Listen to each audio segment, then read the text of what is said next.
নমস্কার বন্ধুরা, বর্ণস ডায়েরি চ্যানেলে আরও একবার সকল বন্ধুদেরকে স্বাগত জানাই।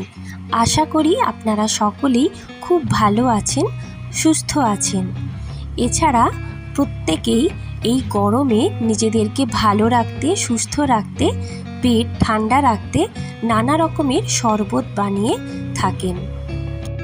এই সময় প্রত্যেকের বাড়িতেই কিন্তু কাঁচা আম থাকে, আর এই কাঁচা আম দিয়ে অনেকেই কিন্তু একবার হলেও আম পোড়া শরবত নিশ্চয়ই করেছেন। আর যারা এখনও করেননি তারা কিন্তু এই গরমে আম পোড়া শরবতটা করে খাবেন। পেট প্রচণ্ডভাবে ঠান্ডা করে আর খেতেও কিন্তু খুব ভালো লাগে। আজ আমি আম পোড়া শরবতই আপনাদের সাথে শেয়ার করব, কিন্তু পেট ঠান্ডা করার আরও কিছু উপকরণ দিয়ে এই শরবতটা আমি বানিয়েছি। তো ভিডিওটা পুরো স্কিপ না করে পুরোটা দেখার জন্য অনুরোধ রইল। তাহলে চলুন দেখে নেওয়া যাক এই রেসিপিটি। আম পোড়া শরবত বানানোর জন্য প্রথমেই আমাদের যেটা লাগবে সেটা তো সবাই জানি, কাঁচা আম। তো এখানে আমি দুটো কাঁচা আম নিয়ে এই শরবতটা বানাবো। যেহেতু এখানে আমি 4 গ্লাস মতো শরবত এখানে বানাচ্ছি, তো এখানে আমি দুটো আম নিয়েছি। আর আমগুলো তো টক হয়, কাঁচা আম, তো টক অনুযায়ী দেখবেন আর সেই অনুযায়ী কিন্তু আপনারাও আমটা নেওয়ার চেষ্টা করবেন। তো এখানে আমি 4 গ্লাসের জন্য এরকম দুটো আম নিয়েছি। একটা দেখুন একটু মিডিয়াম সাইজ আর একটা একটু ছোট। তো এই আমটা এরকমভাবে আমি গ্যাসের মধ্যে পুড়িয়ে নিচ্ছি। তো এরপরে দেখুন ফ্রিজে আমার পুদিনা পাতা ছিল এরকম এয়ারটাইট কন্টেনারে করে। আর বাজার থেকে এনে যদি আপনারা এইভাবে এয়ারটাইট কন্টেনারে করে রেখে দেন ফ্রিজের মধ্যে, তো পুদিনা পাতাগুলো অনেকটাই ভালো থাকবে। আর বাজার থেকে আনার পরে আমি কিন্তু একবেলা প্রায় বাইরেই রেখে দিয়েছিলাম, সেই কারণে দেখুন আমার পুদিনা পাতাগুলো একটু শুকিয়ে গিয়েছে, তবে কিন্তু খুবই ভালো আছে। তো 3-4 দিন হয়ে গেছে এটা আমার কেনা হয়েছে, তারপরেও দেখুন অনেকটাই ভালো আছে এত গরমের মধ্যেও।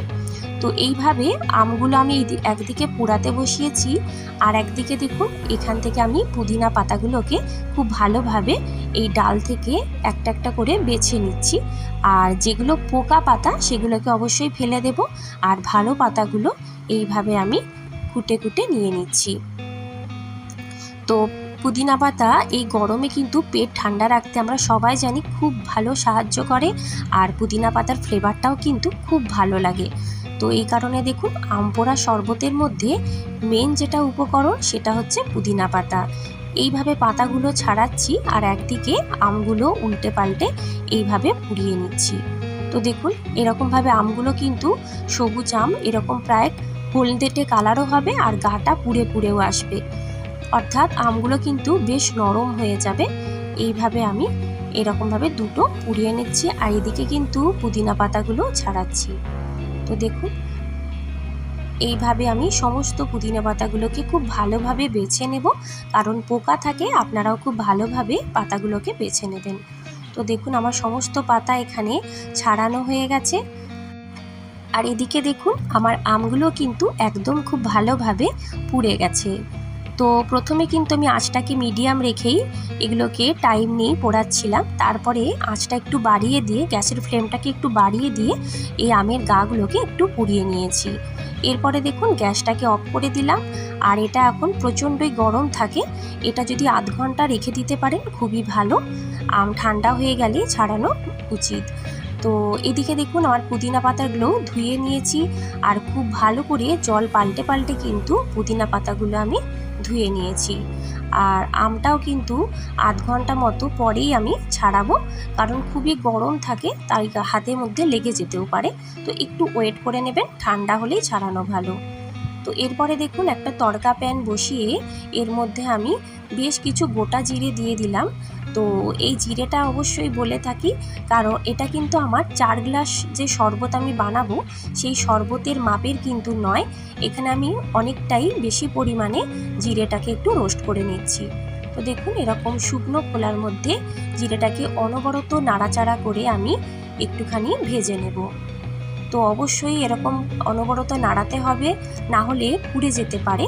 তো এরকম হালকা একটু ব্রাউন কালার ধরলে আর খুব সুন্দর জিরে ভাজার গন্ধ বের হলে এটাকে গ্যাসটাকে অফ করে দিলাম। এরপরেও দেখুন খানিকক্ষণ নাড়াচাড়া করে একটা প্লেটের মধ্যে এটাকে ঢেলে রেখে দেব। তো এখানে আমার জিরেটা আমি একটু বেশি করেই গুঁড়ো করে নিচ্ছি। তো যেহেতু শরবতটা আমরা রোজ দিনই প্রায় খাই, তো সেক্ষেত্রে আমাদের এই জিরে গুঁড়োটা কাজে লাগবে। তো দেখুন প্লেটের মধ্যে এইভাবে রেখে এটাকে ঠান্ডা করে নেব। এরপরে এদিকে কিন্তু আমার আমটাও বেশ ঠান্ডা হয়ে গেছে। এবারে আমি এই আমের পোড়া খোলাটাকে ছাড়িয়ে নিচ্ছি। খুব সুন্দরভাবে এগুলো আলগা হয়ে কিন্তু ছেড়ে বেরিয়ে আসবে।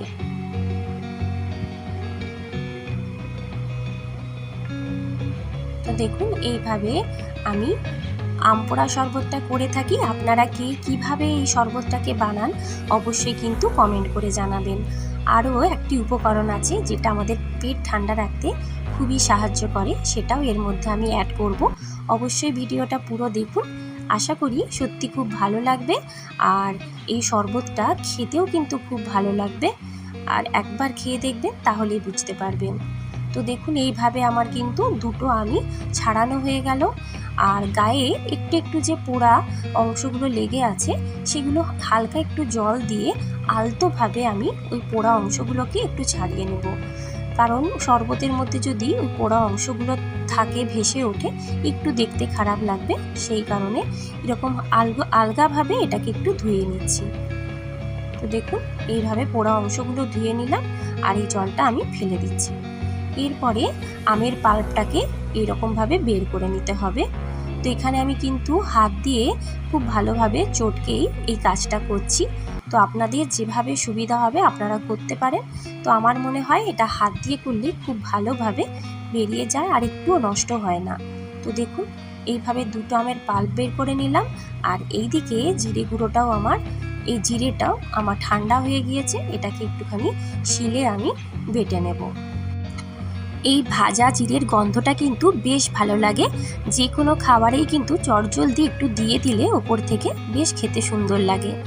তো এরপরেই দেখুন আমি শরবত বানানোর জন্য আমার সমস্ত কিছু কিন্তু একদম রেডি হয়ে গেল। এরপরে একটি মিক্সিং জার নিয়ে নেব। এর মধ্যে ভালো করে ধুয়ে রাখা এই পুদিনা পাতাগুলো দিয়ে দিলাম। তারপরে দিয়ে দেব আমের পাল। আর আমি 4 গ্লাস যেহেতু শরবত বানাবো সেই কারণে আমি 4 চামচ চিনি নিয়েছি। তো চিনিটা কিন্তু আপনারা একটু কম বেশি করতেই পারেন। আর নিয়ে নেব পরিমাণ মতো একটু নুন। আর যে ভাজা জিরে সেটাও নিয়ে নিলাম এখানে 2 চামচ মতো।